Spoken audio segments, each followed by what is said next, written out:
Happy Devils Sunday. This is the Let's Go Devils podcast, season 6, episode 31, titled Nemec and Hughes era upon us?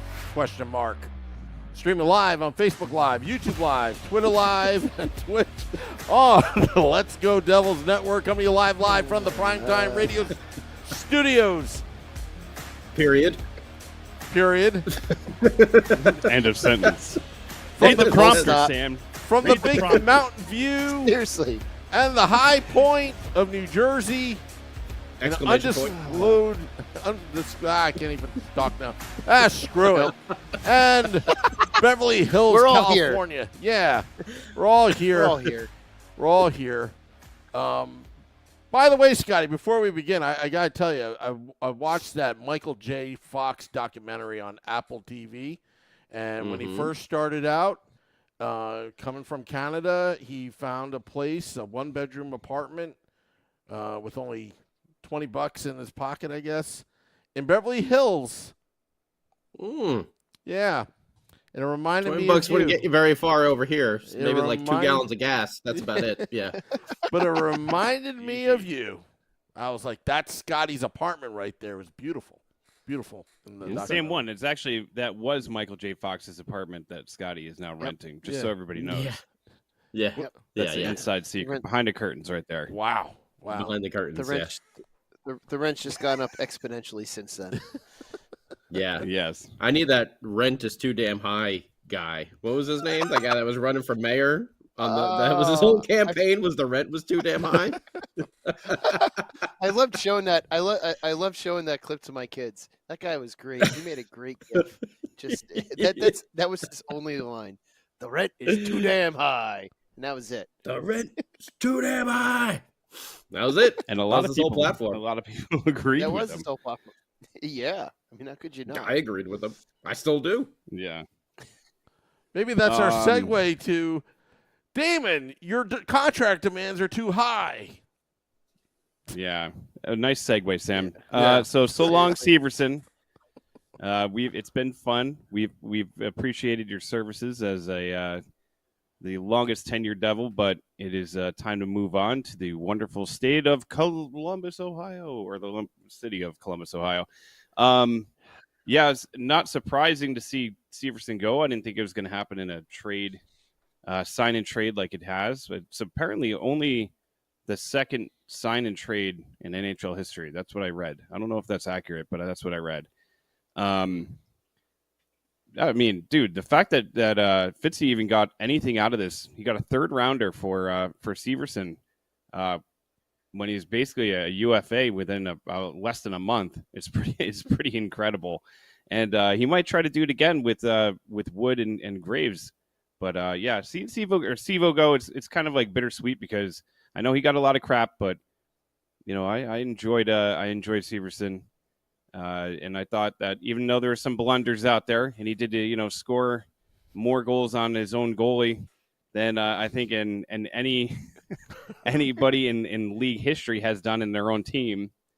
But he was a serviceable, he was a decent defenseman, and he had a little bit of an offensive side. So hopefully Hughes or Nemec or whoever fills that void will step in and then pick up and do better than he was. I don't know. I don't know. It's like one of those like, okay, all right, he's gone, whatever. Well, I know Sam Wu is very happy. Now, we all know that Sam Wu wanted to expose Damon Severson in the expansion draft a few years back. And, he was upset with Big Bash getting let go and then getting reclaimed. He was very happy. So I think I heard Sam Wu, jump for joy when the news broke about Fitzy doing a sign and trade and Damon Severson would be on his way out of town. That's just what I've heard and I've pictured in my mind. Sam jumping around like he did in that video of him with the what was it, the snowplow or something with the Bruins bear or something like that? Yes. I don't know what you're talking about. Where you're doing the earthquake jump. Like, remember Earthquake from wrestling when he went before his finishing move, he would do like jump around. Sam was doing that jump, and I feel like that jump happened again with the news breaking of Damon Severson being signed and traded. And again, I was absolutely great move by Fitzgerald. Yeah, Because free agency is about to happen. The fact that he went out there and stole a third round, from a team that could have just waited, a little bit and signed Damon Severson. Could have got him. Definitely could have got him for free. Yeah, there might have been a little bidding war, but he could have done that. I think what it was, if what I read was correct, that as a UFA, he would only have been able to get 7 years, but signing with the Devils, he was able to get 8, and I think he wanted 8, and that was the only way to which to get that term. So it was the only way it could have been done. Greedy, Damon. Seriously. But good for him on getting 8 years, that someone wants to commit to 8 years to him. And Columbus, that's not the only move they made. They've been making moves in the last 2 weeks. So yeah, they got Provorov. They're defensively, they're doing better. something. Yeah, they're doing something. That's right. But they got old Prevalone there from Philly. Yes, they did. So who knows? They just got to figure a couple other pieces out. They may have buyer's remorse, though, if we send them some tapes of Damon Puck. Send them all of our episodes of Devils After Dark. Severson again. But seriously, I thought that was to get that third rounder, and we don't know who this third rounder, how that's going to be. It's just, the Devils need draft picks at this point, and just to get anything. I mean, that's a heck of a rental, because we discussed that Severson was our rental on trade deadline. He was already on the team, figuratively speaking, our rental, and just to get a third rounder, for that 8th year, I thought Fitzy did an amazing job right there, just to get anything. Out of it. I gotta agree with that. I mean, I don't know how many times you see UFAs bringing something back in return. It's pretty rare, and rare. I wouldn't be surprised. Peter, yes, actually, Sam Wu was the third member of the Natural Disasters tag team as well. He would fill in for either typhoon or earthquake whenever they were on the shelf there. But I wouldn't be surprised to see Fitzy try to pull the same move maybe with Ryan Graves.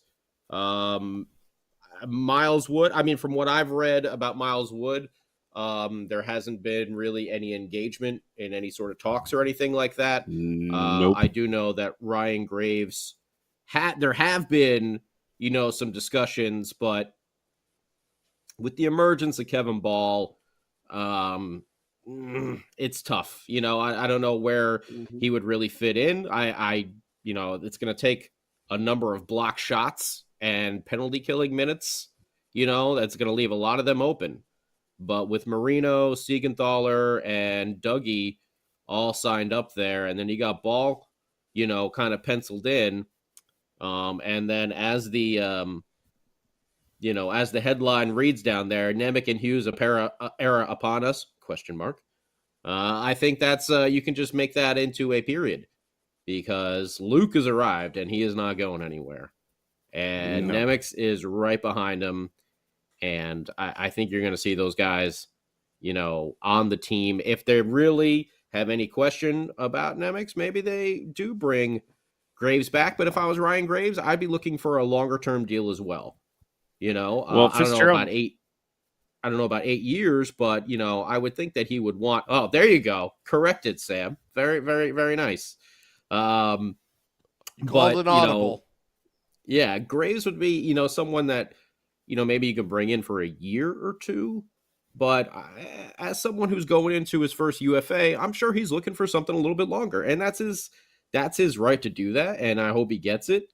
He's been a solid player on this team the last, 2-3 years he's been here. And yeah, it's going to open up a hole there in the penalty kill and in the blocked shots department. But we're hoping that, Kevin Ball can fill that void. And we already saw Kevin Ball, starting to play like some top line minutes there with Dougie in the penthouse, as Coach Ruff was saying there, by the end of the season. So we'll see exactly where it all plays out. Siegenthaler moved down to the second line pairing with John Marino. We're gonna find out. I don't know if you want to put Nemec and Luke together on a third, two rookies like that. Probably want to separate them there, but we'll see exactly how it goes. But if Fitzy can pull off another sign and trade and get another draft pick for a UFA, I mean, just hand him the GM award then, like, come on. Well, he did say that his staff was saying that Nemec is going to be competing for a spot in training camp. So that means that coming out of a really decent AHL season, that he's going to be at least getting the opportunity to prove himself right off the bat. It doesn't mean that he's not going to go out there. Fitzy's not going to go out there and sign another defenseman or try to find somebody. The UFA class of defenseman is really, really shallow, to put it lightly. Mm-hmm. There's maybe a possibility that he could make another trade. Let's not forget, I think Kevin Ball needs to have a new contract too. I think he's an RFA. They're in negotiations. So he's in negotiations. So you would imagine he would probably get a lower end deal, maybe definitely an increase to what he's been making right now, but he's going to be getting a lower end deal, maybe a 3-year deal or something like that. But there could be a possibility of another trade. There could be somebody like Jesper Brack being moved out, which I know there's been a lot of speculation. His name has been thrown around.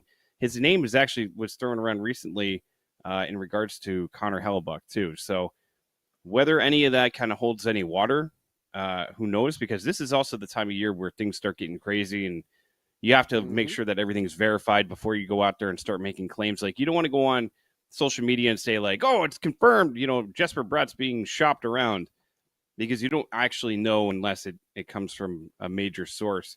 But this team is definitely going to look different than it did last year come October. So there's going to be some things out there that are going to be moving and shaking. And Stephen Angle, real quick, nice with the Back to the Future 3 reference there with Seamus Casey McFly. Very, very nicely done there. Nicely done. Oh, Seamus Casey. Maybe I'll trade it in for a new hat. Manure. I hate manure. Manure. We're definitely gonna be looking different come October. I'd be curious though if Graves would want to try to stay, because he was shipped out of Colorado and then watched all his buddies win a cup. And the Devils are on the precipice of something really good here. And he can go chase money all he wants, but he's going to want to be able to play on a team that potentially has the ability to win the cup and win it soon. So I don't know how quickly he's going to be looking to be running away from a team that's, on that edge of competing for cups for multiple years in a row, unless he's going to a team that can potentially do that, but that team also needs to be able to have the space and be able to give him the term that he wants. So who knows if he's going to find the deal he wants, if it's going to be a sign and a trade. I don't know how much, how much leeway or how much, can't find the word I'm looking for, but how much say he's going to have and where he goes. But you got to imagine he wants to be somewhere where he can potentially win after watching all his buddies win the cup just the year after he was there.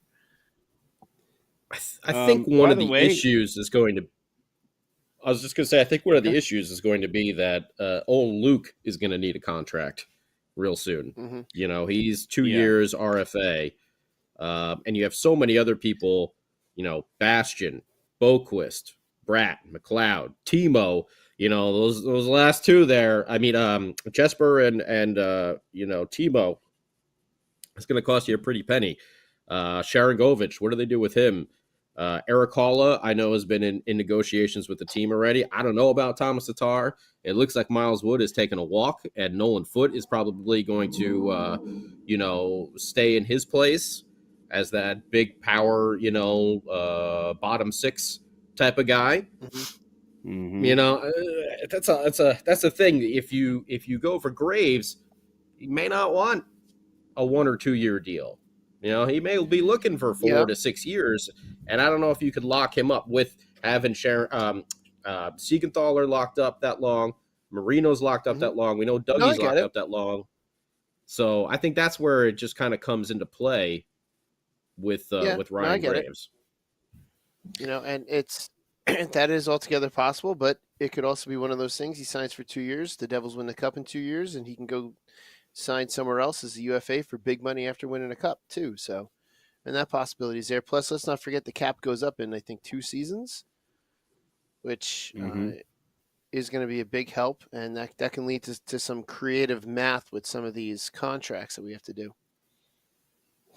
That could be a big factor as well. Yeah. With the salary cap going up. There's something that I want to address.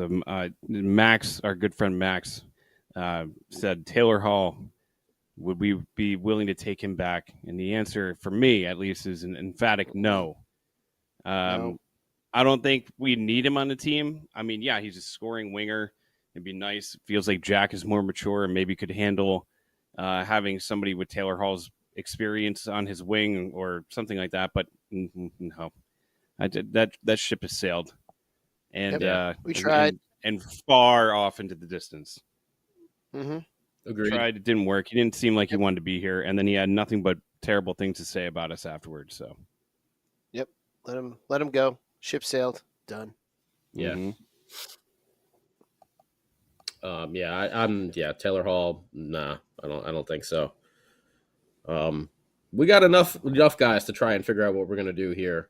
Timo's gonna cost a good amount. We know old Pep is the agent there, so negotiations should be so fun, and we'll see how those go about. But Jesper Bratt is also going to be a big thing to figure out. What is exactly going to happen with him? Does he get traded? Yeah, I'm sure his name is being floated around and rumors galore everywhere. Are any of those substantial? Like Beer Baron was saying, we're not really sure right now.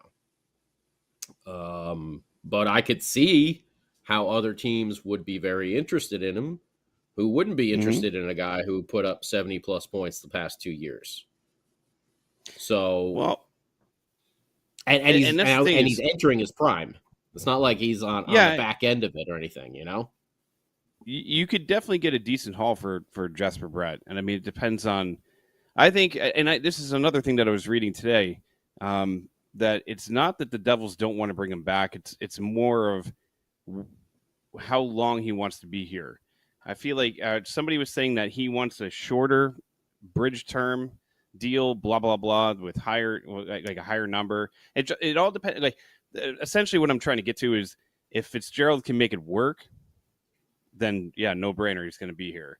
But if he keeps pushing the way he's been pushing, I think Fitzgerald's kind of done with it and is going to be like, all right, fine. And we'll get something out of you, which hopefully he does, by the way, because if we lose Bratt for nothing, they'll just bring back those old Lou feelings, like the get a guy who's playing really good and you're like, oh, we'll re-sign him, right? We're going to re-sign him, right?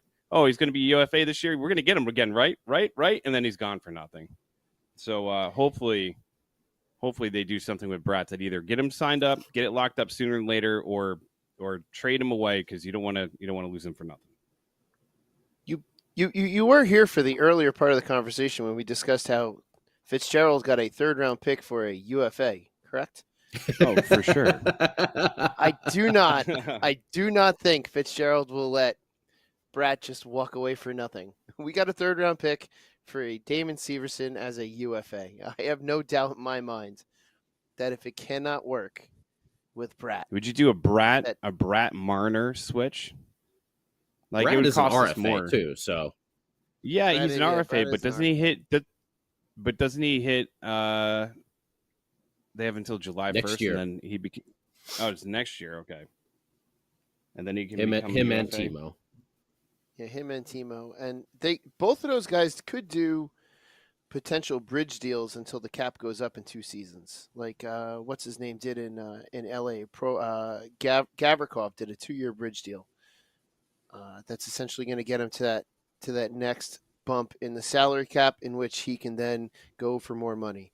There's even talks of potentially Matthews doing a bridge deal in Toronto to get to that new higher cap space market that is out there. So the potential, even though they're RFAs, both Timo and Bratt, I mean, there is the potential of maybe extending for a 2-year bridge deal to that, or I guess it would be a 1-year bridge deal since there's 1 year left.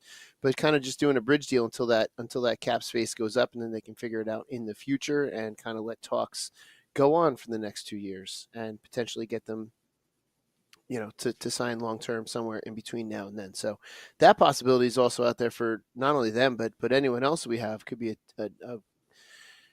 there could be a lot of bridge deals coming up until that salary cap goes up. And Fitzgerald, with the way he's done stuff, with the way he's worked, I could see him becoming the master of the bridge deal right now. I mean, he just did a sign and trade, like Beer Baron said, I think for the first time for the second time ever in the league. So he's accomplished that. He may turn into the master of the bridge deal right now. You know what I think? I think he's busy Sam? right now fleecing both of them, which I like. So no news is good news with me. I know some fans are panicking. Not me. He's too busy fleecing behind the scenes. Tom Fitzgerald. He is called Fleece Gerald for a reason. He is. Absolutely. Yeah. And there's another name that was thrown around recently too that some people were kind of throwing out there that the LA Kings might be kicking the tires on it. But Tom Wilson, would that be a player that the Devils would be interested in bringing in possibly as a veteran forward to add some more depth to this team and to add some more grit to this team as well? Because Nolan Foote's is a good young prospect who is starting to show that he's kind of turning the corner a little bit. And looks like he might be an NHL-ready forward. But do they want to stick with that kind of young approach, or do they want to start bringing in some guys that are going to really push him over the edge?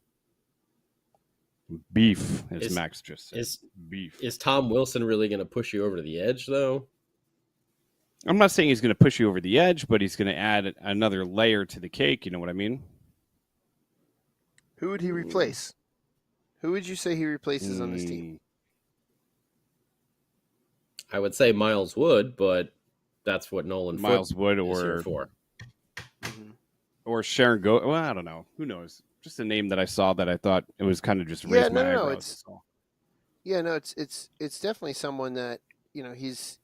I'm trying to find out how old he is. I can't remember off the top of my head. Tom Wilson. He's got 1 year, then he's a UFA, and he is 29. For some reason, I always think he's older than 29. He feels older, doesn't he? He does feel older than 29. So he's currently coming in with a hit of 5.1. So he's got 1 year left until he's a UFA. I don't know. But if you make a trade, if you make a decent trade and you could have the Capitals eat some of that contract, I mean, it's not a bad player to bring in. And they might be looking to retool. I mean, every time I hear someone say the word retool, I think of that scene in National Lampoon's Christmas Vacation when the boss is on the phone. Retooling, I'll retool you. When he hangs up and then he picks the phone back up. Yep. Yeah. The thing with, doing a trade like that probably means that the other team is going to be looking for draft capital. And we don't really have too much of that right now for this season. We don't have a first. We have a second. We just got a third. Fourth, fifth, sixth, seventh. So that's a tough one. Are they desperate to get rid of him? Which I don't think they're desperate to get rid of him. I don't think they are, but the fact that his name's starting to get thrown around shows you that somebody's saying something behind those. Because that kind of stuff doesn't just get out. You know what I mean? Like, usually there's ulterior motive behind it. It's because it's not just I forget who. Like, if I could pull it up from the back of my brain, who the hell I saw write it on Twitter. But irregardless, somebody threw it out there. I don't want to say a name and be completely wrong, and then somebody's like, "Wait a second, I never said that," and then it starts something. But like I said, this is that time of year where things start to boil up because we're getting closer to the end of the Stanley Cup Finals, which has been quite a series so far. I mean, it sucks that it's 3-1. I wish it was like 2-2 going back to Vegas right now. That's what I was hoping for. But I mean, it's been a wild series, and it's also been one of the highest rated Stanley Cup Finals in the last 5 years, since 2018, according to some news outlets. But listen, I just hope that whatever Fitzgerald does, a lot of these little things, like what drives me crazy is like these little like dramas behind the scenes. Like let's get the Meyer thing figured out. Before Bratt, like whatever, Bratt, we gave you your chance. Like you're still dragging your feet in the sand. Let's get Meyer figured out. The only thing that drives me wild is that he's stuck on this like nobody can make more than Jack Hughes thing, and who knows? And yes, we know Dougie Hamilton makes more than Jack Hughes, but supposedly there's a cap on the forwards. Like he doesn't want the forwards making more than $8 million a year. And I'm like, well, you're gonna have to do that if you're gonna have to pay a dude like Timo Meyer. Is gonna probably want like 9 or more. So you're going to have to break that little rule. And now Jack's getting commercial endorsements. He's doing Chipotle and all this other kind of stuff. I'm sure he's doing fine in the wallet. And maybe there's some other incentives, but maybe you could rework his contract when the whole cap goes up and all that kind of stuff. But who knows? Who knows? And Shane Van Sickle, the old Jelly of the Month Club. Clark, that's the gift that keeps on giving. Keeps on giving. That is one of the most underrated lines in that movie. Oh man. Too good. Too good. Too bad he went crazy, huh? Yeah, right.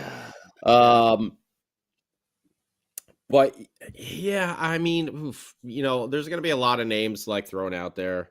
You're right. There's going to be a lot of rumors and everything like that, and a lot of smoke. I don't know how much of it is going to be accurate. I agree. I think Timo should be the priority here, getting him locked up. And again, he might want to do the same thing as Short Sky was saying.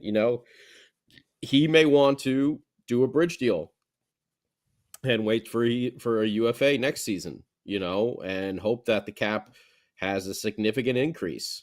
Because as soon as that cap goes up, all the contract and salaries are going to go up as well from the new, from all the new signings. So, Short Guy's right. 50 might become the king of the bridge deals right now. I hope that's not the case. I hope Timo sees the writing on the wall and wants to be here long term and sees the opportunity that is in front of him to be on a contending and winning team. You would think after all these years in San Jose, he would, relish in this moment. With your friends, with your best buddy, your best friends in the whole wide world are here. Yeah, Nico and Siegs and Akira, it's tricky to call right now or to predict, it really is. And it is very tricky to call, especially if you think about it. Let's say he does a bridge deal and he gets some, the 2 years until he's a UFA. You almost don't want the Devils to win the year he becomes a UFA, because then he can go go out into the open market and claim for even more money, and we may not even re-sign him at that point. So it's one of those things too, where it's almost like if you're going to do a bridge deal, I would hate to say this, but it would almost benefit the Devils to not win until after they re-sign him and after that bridge deal, because once, you see a lot of teams that win Stanley Cups and some of their hot players will, go out onto the open market just to go fetch for whatever they can get, like as high as they can get. Yeah. So there's the risk as well. I mean, you're looking at Barbashev for Vegas. If Vegas wins the Cup, Barbashev can go basically get a king's ransom for himself and not have to stay in Vegas. He may resign in Vegas, but if he wins the Cup of Vegas this year, then he can go as a UFA. He can go claim whatever he wants to go claim, and there's probably no chance that he goes back to Vegas. So it's a damned if you. I don't even want to say it would be a damned if you do, damned if you don't, but it's a calculated risk if we're going to do a bridge deal, and then hopefully either A, get an extension hammered out before he's a UFA and before we win a Cup, or B, we go on to win a Cup and he becomes a UFA, and then he can just go wherever he wants to go. Go off into La La Land.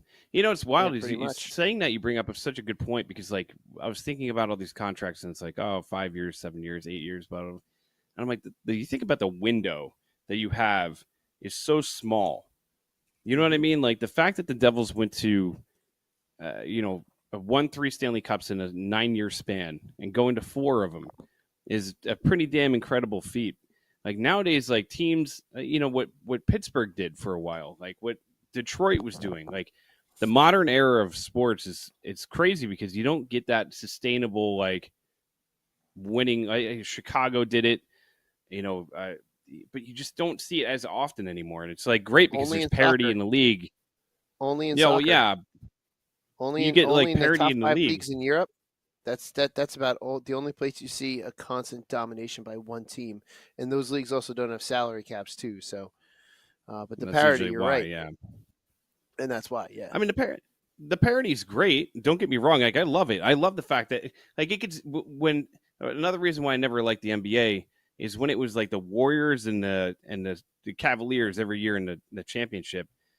And for like 4 years straight, it was like, this is boring. Like, this is just the same old thing running back and forth. Like, it's not fun.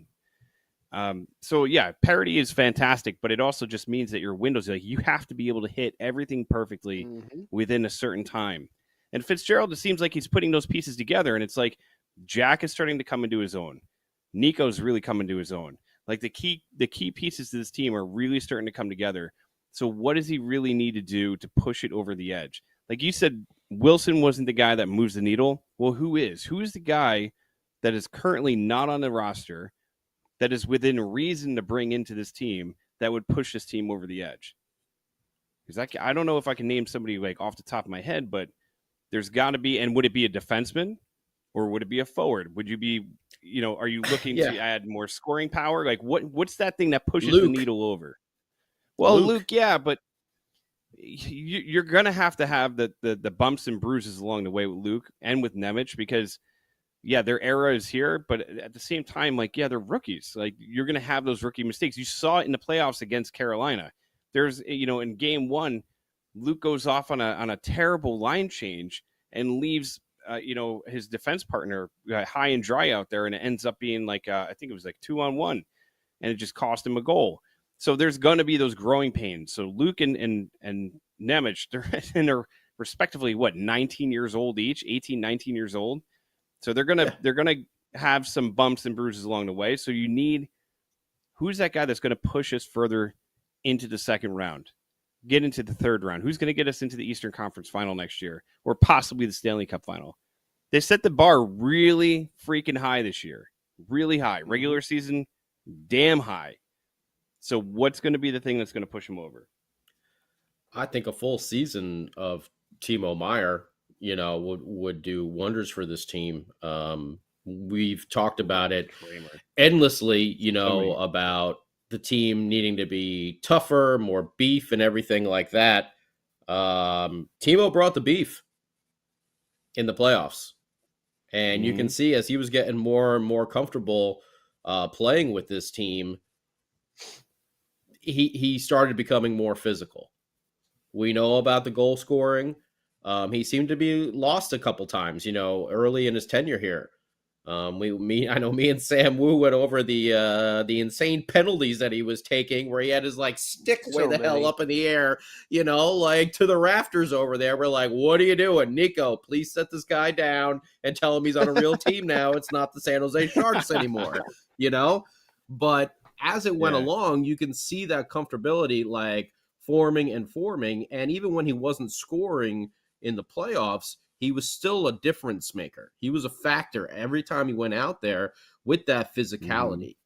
And I think a full season of him, I think a full season of Kevin Ball, I think, Luke and Nemec, there's going to be growing pains, just like we saw with Jack Hughes and Nico Hischier and Jesper Bratt and the rest of our young studs. They're coming in now, and the defense is kind of resetting a little bit. But you still have those rocks like a Marino, like a Siegenthaler, who's a good stay-at-home defenseman. If Graves ends up, getting shipped out, that's a tough one because he's another one of those good physical, stay-home defenseman who's going to block, 150 or 160 shots in the year. He's going to eat up penalty minutes. Now, hopefully Kevin Ball can, take the step in the right direction there and kind of fill that void. But, you still have Brendan Smith, who's going to be your extra defenseman. And I don't know. Yeah, is there like someone out? Is there like a veteran 1 year, while you have Luke and Nemec kind of like learning on the fly here? I don't know, but I think the difference makers are already on the team. I think Timo, I think Luke, and Nemec are going to be big, big difference makers on this team. I think that the other big question is going to be goaltending again. Where do we go? Vanacek really seemed to peter out there at the end of the season.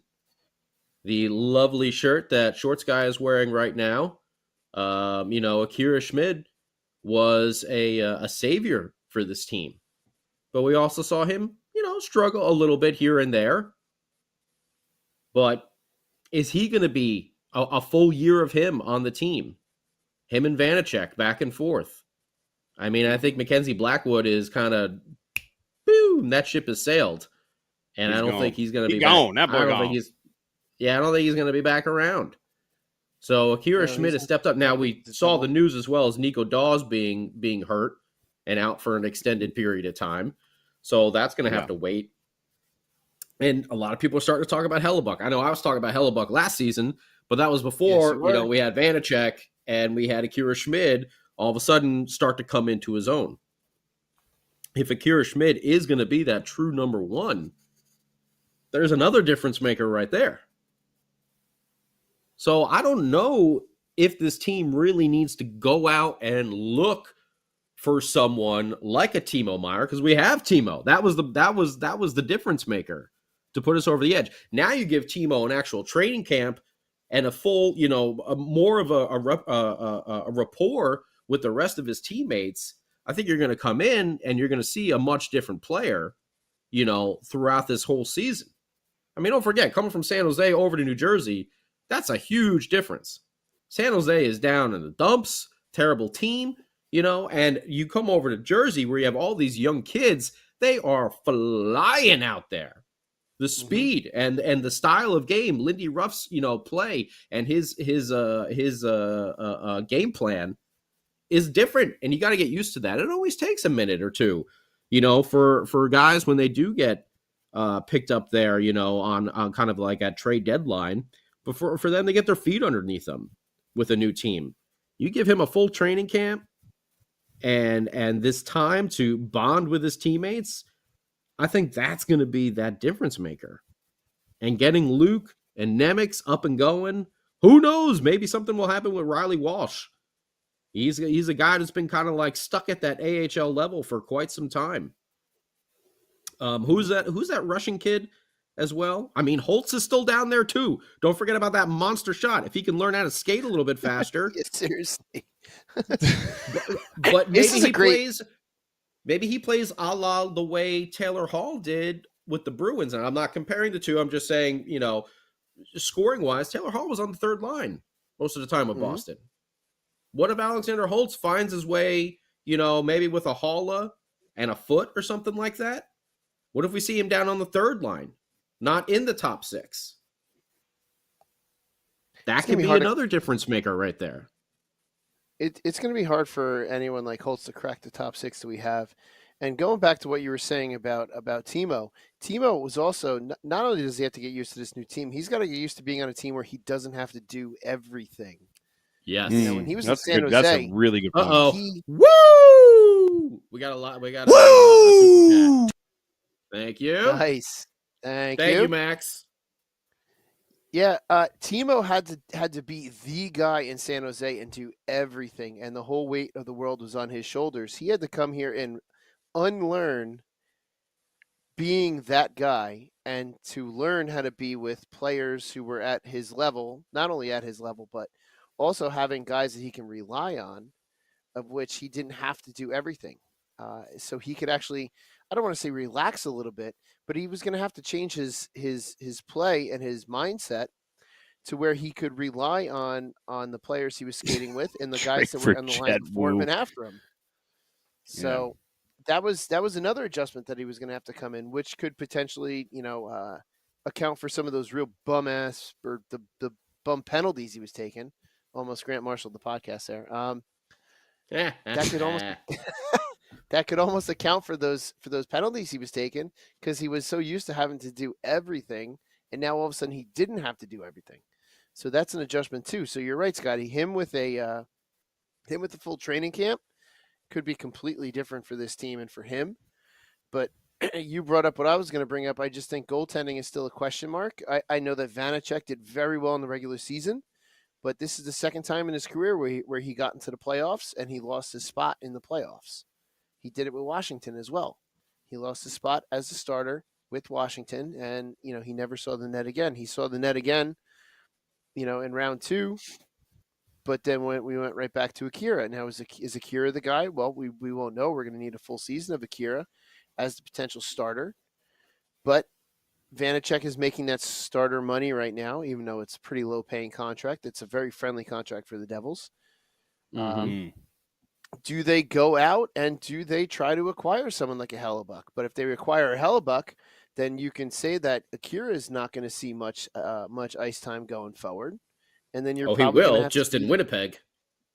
Oh, I was going to. Well, I was going to say, because that's more than likely true. If Hellebuck is going to come here, it's either going to be Akira or Vanacek going back to Winnipeg. So who is going to be? And if you're Winnipeg, who are you going to ask for? You're going to ask for Akira Schmid. You're probably going to ask for Akira. 100% are. But also you saw what Vanacek did in his body work in the regular season. I mean, that's nothing to sneeze at either. So Akira Schmid came in and was the revelation for the rest of the league, even though we knew how he played all season long. It was not a revelation for us. We knew what he was capable of. We saw him do those things during the regular season.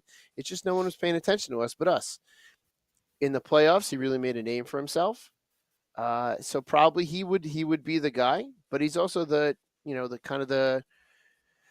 he's the hot commodity right now, because that's the thing that everyone remembers is his body of work in the playoffs. But if you look at the body of work that Vanacek did in the regular season, he didn't do too bad in the regular season. It's just that playoff. There's something with him in the playoffs where he doesn't do well. Speaking of the playoffs, isn't there a goaltender in the playoffs right now who's making a pretty big name for himself, who's going to be UFA at the end of the year? Wouldn't that be Mr. Hill? He's going to be UFA. I mean, but who knows? This could be just like, it was Grubauer last year, like where it was like a flash in the pan. Like, hey, you had an amazing season, rode it all the way to a cup final and to a cup win, and then next year, you're not living up to the same kind of. Yeah. Niemi. You're very welcome. And also, be pro Niemi. You'd be pro Niemi. And also, yeah, right, or anti-Niemi. Also, I just want to point out too, for other besides goaltending, other difference makers, and I think it was someone here. Was it Steven Engel? Yeah, Dawson Mercer now seeming to be coming into his own. Setting those, like we've seen with Nico Hischier and Jack Hughes and Jesper Bratt each year, is kind of setting new career highs. I think you're going to start seeing Dawson Mercer cross into that 30-goal scoring plateau. And also, I think a big point, and I know Sam Wu would probably agree with this, is having a full season and a healthy Palat. Mm-hmm. That'd be good too. So, I'm not sure if the Devils need to go out and make like a big trade like that. I feel like goaltending is still the question where they should be really focusing on. I feel like they have all the pieces in place for their offense and their defense here. And Palat is a guy, don't forget about Sharon Govich as well. You look at that, you have a fourth line of Bastian, McLeod, and don't forget you have Curtis Lazar as well. And then you have a third line with a Haula, Foote, and either a Holtz, a Sharon Govich. Do you bring back Tatar? I don't know. But then maybe Palat can move down to that third line, and some of those other guys can maybe jump up to the top To the six. second, What if Nolan Foote really takes off? I don't know if he's going to or not, but what if he really does? Can you move Palat down and have like a Haula, Palat, Holtz, and then move Foote up into the top? Or you keep. I don't know if his Palat feet can get with Hughes and Haula, because that line really clicked really, really well. When they were clicking, they were clicking really damn well. And but to have versatility, that's what you need too. You need to be able to have guys that you can move up and down the lineup without causing insane amount of disturbance. But I think we saw that with Mercer and like you said, Palat and Haula kind of jumping around. Tatar as well was someone who went from like top line, that Nico, Tatar, and Dawson Mercer line. They were money. They were money. Mm-hmm. When they got together there near the end of the season, they were just racking up points together.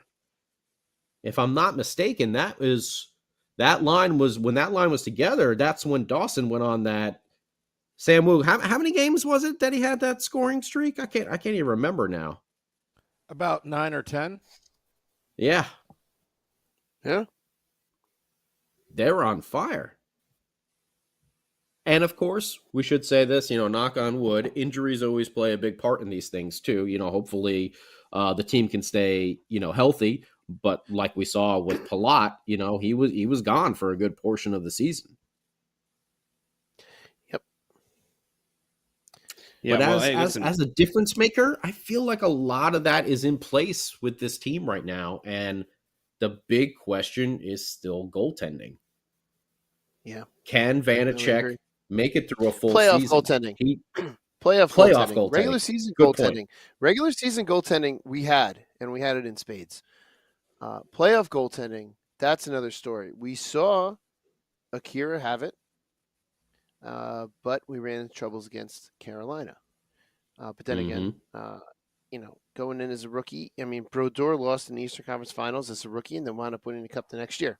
Not saying that's going to happen again. However, it's we've seen a rookie goalie do well for us in the past, but can Akira do this again next season?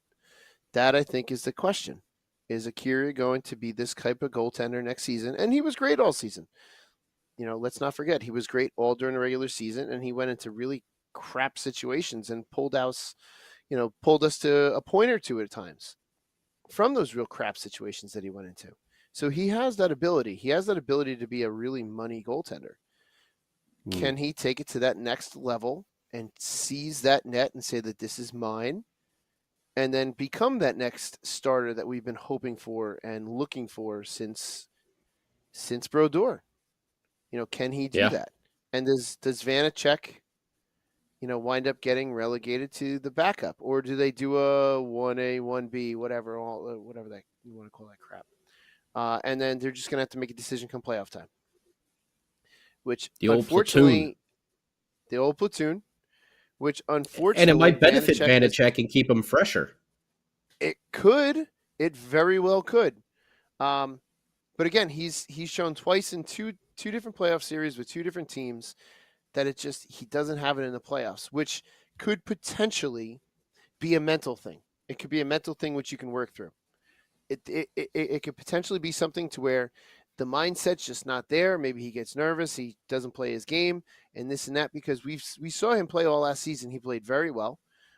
He made some big saves when he needed to make saves, and he was consistently good. He had 37 wins last season? That's the most since Brodeur. That's the most. 37 wins in the NHL is not bad.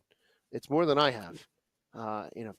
Devils would have given me a call. Second goalie in franchise history to break 30. Yeah. So that's it. Really, the only other one to do that was Marty. He does well in the regular season. It's just that playoffs, that when he gets to the playoffs for some reason, either like you said, maybe he was tired, maybe he cannot handle that body of work for a full season, in which a platoon type situation with Akira is what they're going to have to do, and then just the coaching staff's going to have to make a decision come playoff time. But then if you remember speaking to Chico Resch, sometimes, especially when you get to playoff time, you're going to want a goalie to say, that's my net, and I'm going to take this team to the promised land. Kind of like what Adin Hill has done. What Adin Hill has done since he's been given the opportunity with Vegas, he sees that net and he said, this is mine, and he's playing damn well. And I would say that Vegas would be stupid to let him walk away at the end of this playoff, whether they win or lose. They'd be stupid to let him walk away. But then again, he's another question mark. Is Adin Hill, I know he's not a devil, but is Adin Hill going to do for Vegas next season like he's doing right now? Because we've seen goalies get hot in the playoffs and then, like we said earlier, disappear. Kind of fizzle out. They disappear. But at least we know with Akira Schmid, we saw him in the regular season, and we saw what he did in the dregs of November, December, January, and he did well. But can he sustain a whole season? That's the one unknown about him. Well, that's the unknown. See, that's the big unknown. Thing. But again, and I think that's the thing about if we're going with a platoon situation, then we're going to see some split time. They're just going to have to make a decision around playoff time. Can he do a whole season? We're about to find out, because let's not forget, he also did handled quite well, bouncing up and down from the AHL to the NHL, and he handled that quite well too. So I got to say that right there is also a hallmark of his abilities as well. Maturity is to play. It's his maturity too, to play really well and all of a sudden be told, "Yay, you're going back to Utica for a day or two," and go down and play really well in Utica, and then get called back up to handle the rigors of that, because Utica's not, it's not a 1 hour drive away. Utica's a hell of a ride from Jersey, in upstate New York. So, but again, hey, we're Sam, gonna see. And if Fitzgerald likes him and wants to not make a move on goaltending, I mean, I'd be okay with that as well. Hey, Sam, what takes faster to rebuild, I-95 or the Flyers? Look at your group text. I know, that's what just made me say that. Golly, man, that's crazy. That's crazy. So I just want to throw this out there too. With Akira Schmid in 2018-19, he played 37 games. In 1920, he only played 13. In 2021, he played 42. It's a big jump. Actually, yeah. In 20. Oh, wait, hang on. That was 2021. He played 36. In 21-22, he played 40. What is that? 44 between AHL and NHL.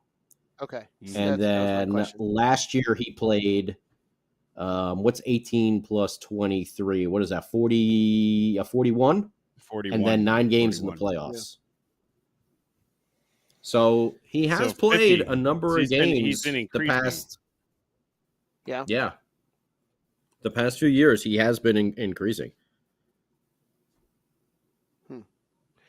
He's got the ability. That's no question. Vanacek has the ability. That's not up for debate. It's just the playoff performance, and we saw Akira had the playoff performance. Vanacek didn't, but we both know that the two of the goalies are more than capable of at least doing well in the regular season, and you cannot fault the Devils losing to Carolina on Akira Schmid especially at the end of that overtime. Like, you just can't. It's those penalties taken at the end. It was just like, ugh. And the team. You also saw a very tired team as well. The team was very tired in front of them. And I will tell you this from my own experience: if your team is not playing sharp in front of you, it's a nightmare. It's a nightmare as a goaltender if your team's not playing sharp in front of you, and you have to do sometimes otherworldly work in that net in order to get a victory. Kind of like what Bob has had to do at times with Florida, and make some of those stupid saves, and to just make over 50 saves, to achieve a win. But again, that shouldn't be what a goalie has to do on the regular, because then you get situations like what happens in Anaheim with Gibson that's making 50 saves and losing. He should be allowed to punch every single teammate for doing that. And You know, the just thing because about- I see people talking about it, Nico Dawes is out. He's had surgery, Out and indefinitely. he is going to be out for at least 6 Wow. months. So you have Brennan.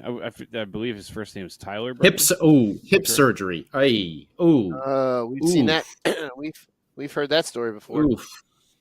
That's not good. But yeah, Tyler Brennan, they have signed to his entry level.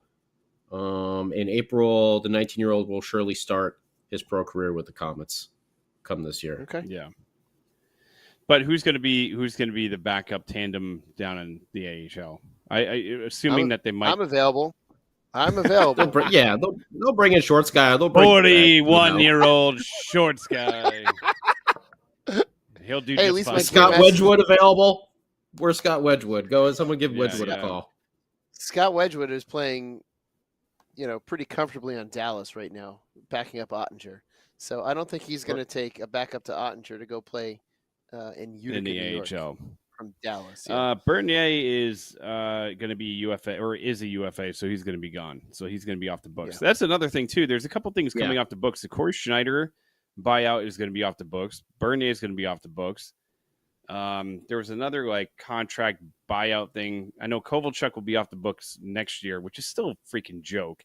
The fact that we have to pay $250,000 a year for that whole debacle. But there's another buyout that's coming off the books. I can't remember who. Let me look. I just had Kuokkanen? Maybe. I don't remember.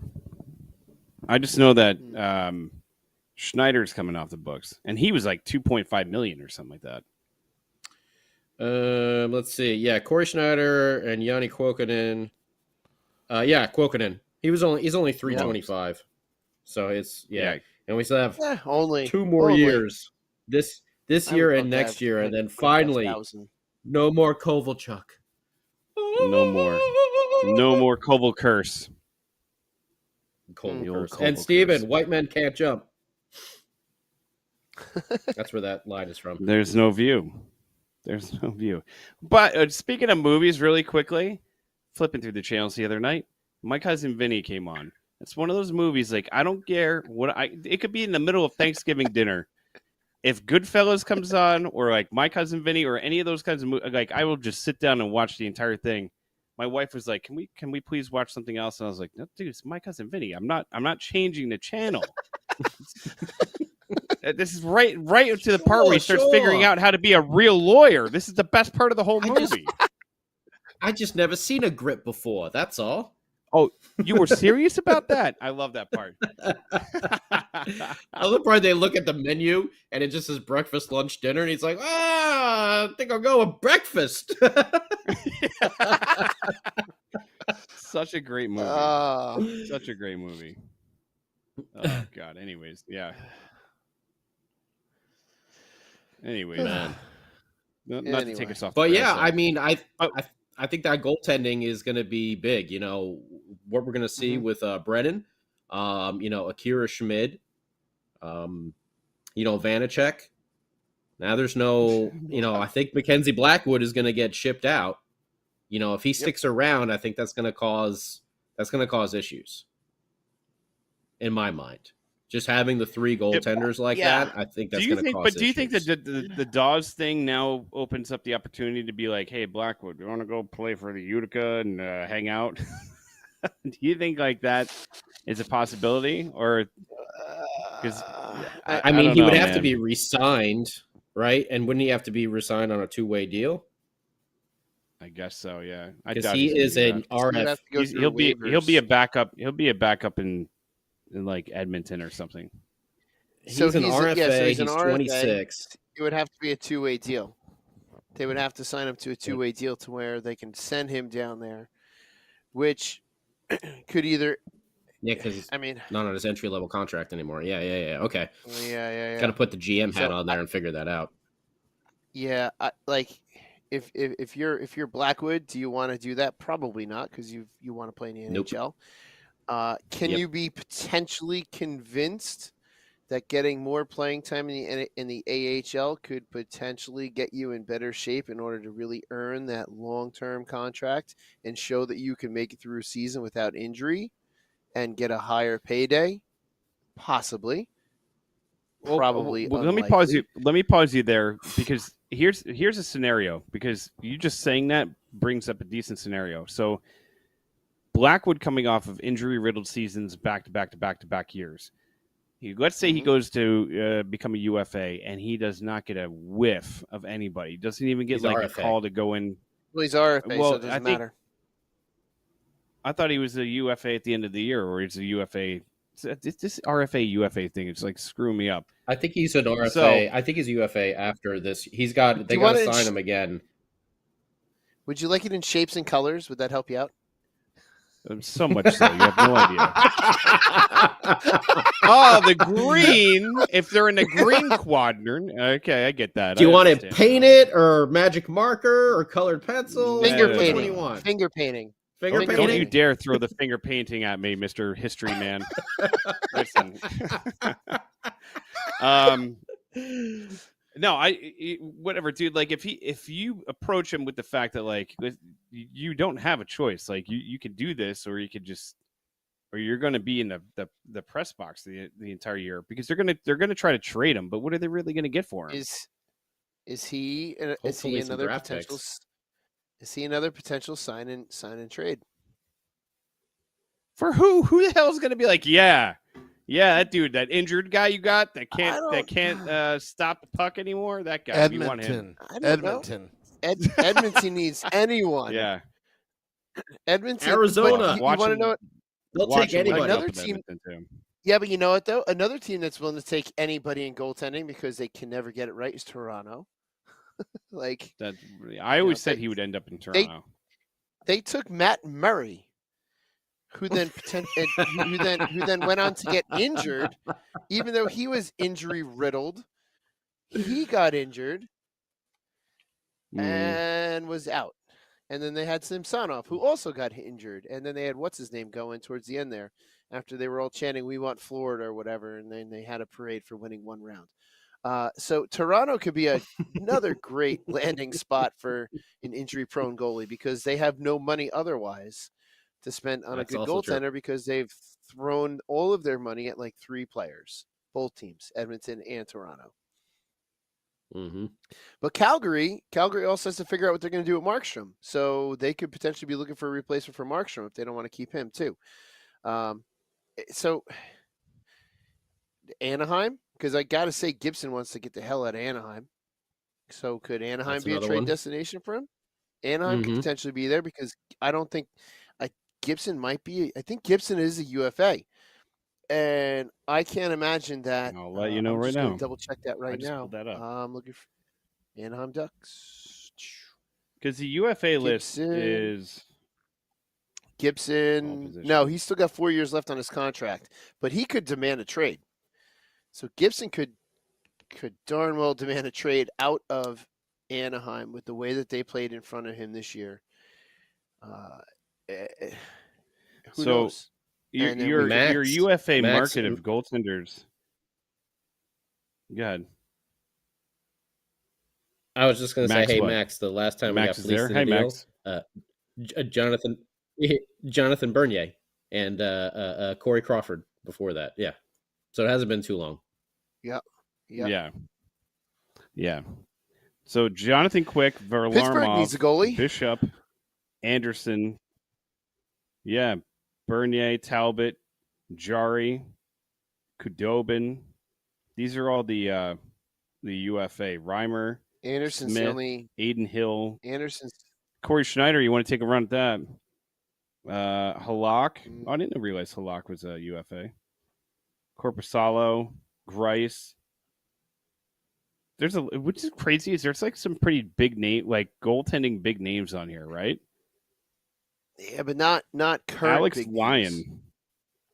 Ooh, that's an interesting one. Alex Lyon is a UFA.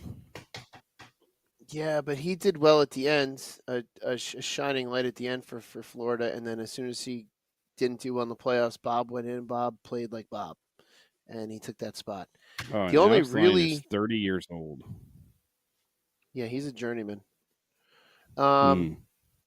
Corpusalo and Aaron Dell, he can get some Anderson. sweet pads. I'm still waiting for those Devils pads to show up somewhere in the Keith- secondary market. Keith Kincaid, Legacy. The one thing I'm worried Wow. about is Akira Schmid is still on his entry level contract. Do John they Gillies. I just do read they like re-sign 5%. Blackwood and keep him for the time being and put, being that Dawes is now going to be out, do they put Akira back to the AHL No, and Akira's say got to stay the up. net is yours? That's what I No, feel, Akira's but got to stay up. that is an 'Cause option. what are you going to do? What are you going to do when Blackwood gets injured in the middle of the season? Bring What are you up going to do when Akira. it inevitably Yeah. and in time Middle of for the season, Nico it'll be Dawes like to come a week back? and a half in. He'll be done. No. True. But as much as I had a ton of hope for Blackwood, I'm staring at a Blackwood bobblehead right in front of me on my desk here. He wears number 29, so I have an crying. affinity towards him for that. I think it's just we have Vanacek and we have Schmid. Now, unless you trade Vanacek and you re-sign Blackwood as Schmid's backup, do you do that? I mean, that's a possibility. Now we're getting weird. I know we're getting weird, but I'm just throwing. Hey, it's that type of season. It's that type. It's that time of year. It's that time of year. Final thoughts. Final thoughts. Thanks, Sam. This is Yeah, thanks. this is like that. It's like that scene from Oh. you ever see Horrible Bosses, when they have the No. whiteboard up and they're writing, and then Charlie writes in the Sharpie, and he's like, "No, this is not erasable." But they are erasable if you write over them with erasable markers. They come off. Anyway, dumb little teacher thing. Final thought. I'll start with a final thought. It's 10 after 10. It's my last Sunday, and then I have a 2-month weekend. Final thought.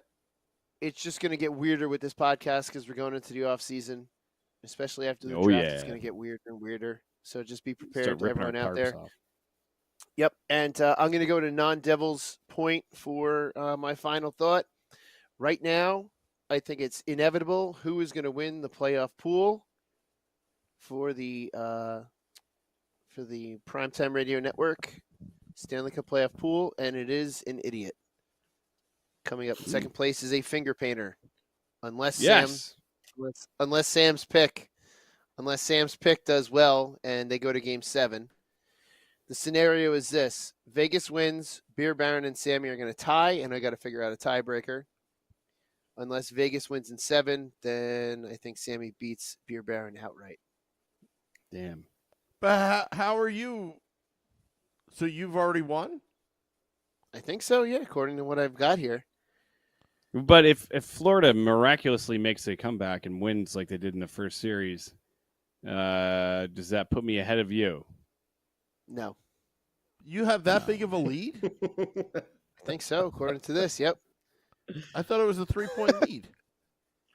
I thought so too, but I'm looking at the current standings right now. Unless I did a bad formula, which I'll check. I think Either it's a way. bad formula.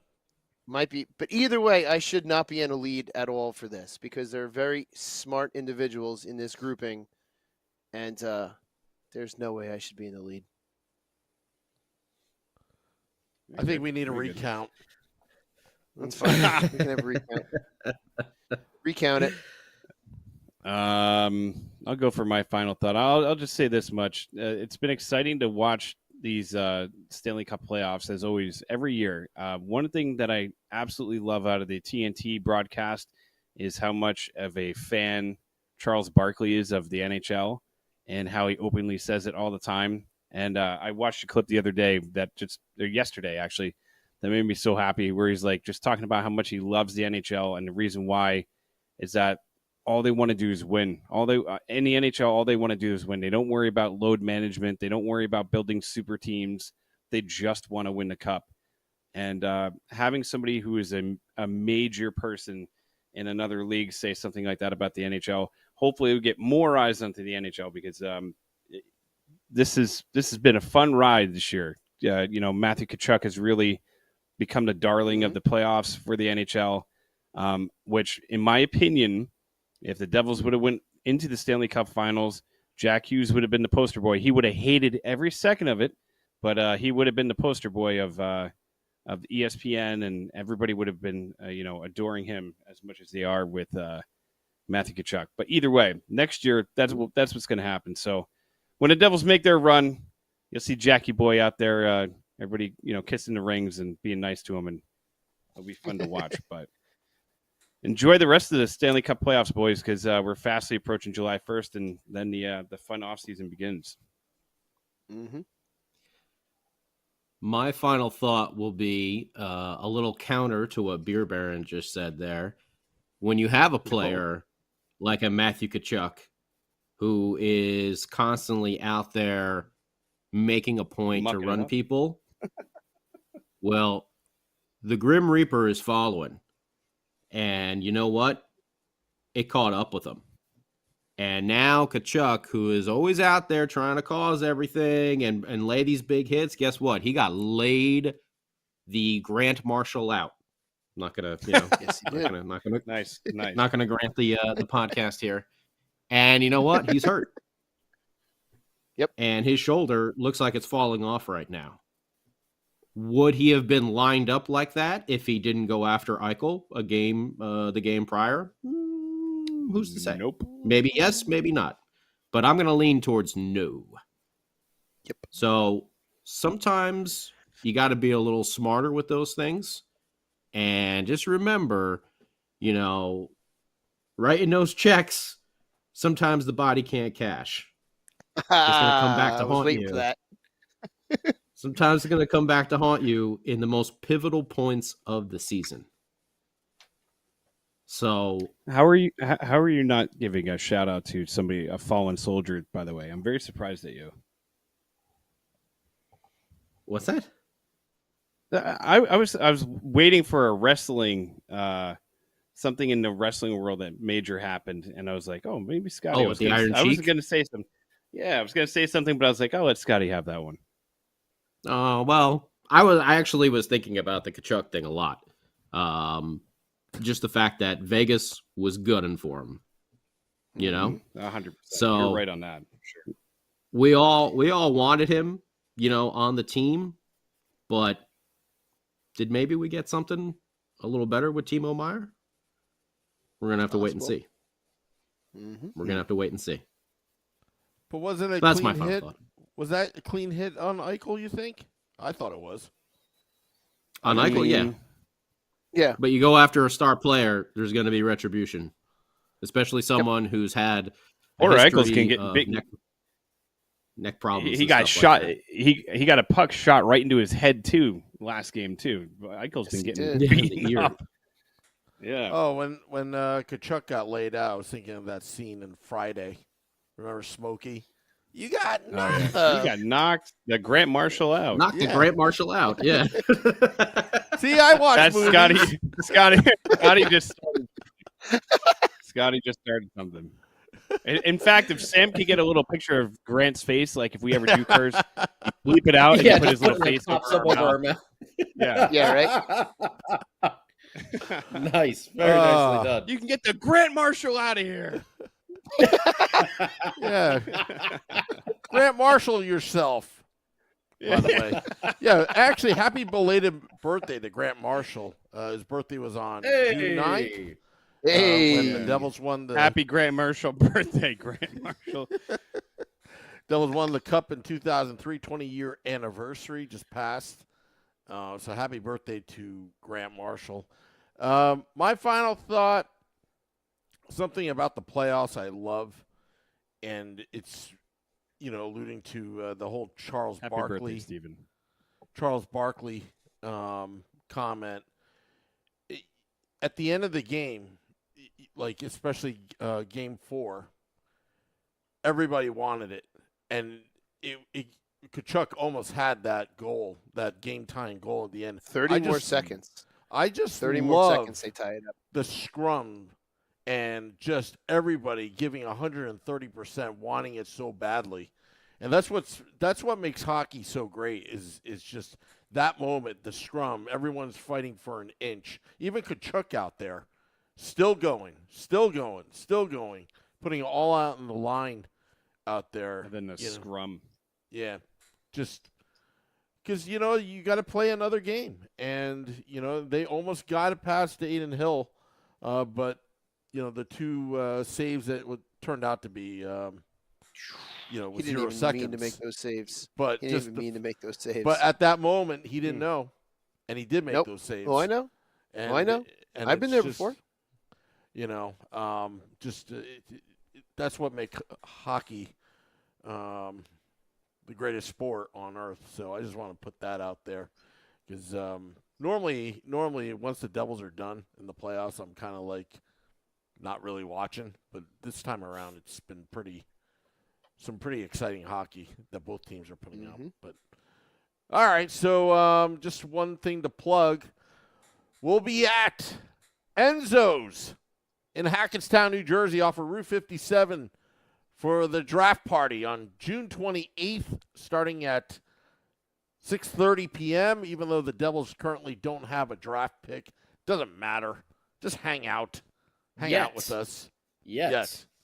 Yeah, we're hoping that he flips, Mackenzie Blackwood and a couple other players for the Chicago first-round pick. But Yeah, okay. Oh, Have a proven commodity in Jesper Bratt, and we'll take that. We'll take that Connor kid. He's probably not even that good. Yeah.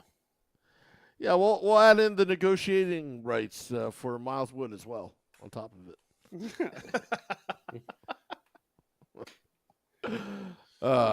Rebuild. Yeah. All right. All right, guys. Everybody, I'll see you later. See you next week. State of the Fan address on Wednesday. I think the Morning Woo make a comeback after my Okay. 2 weeks off. Anyway, till next time, let's go Devils.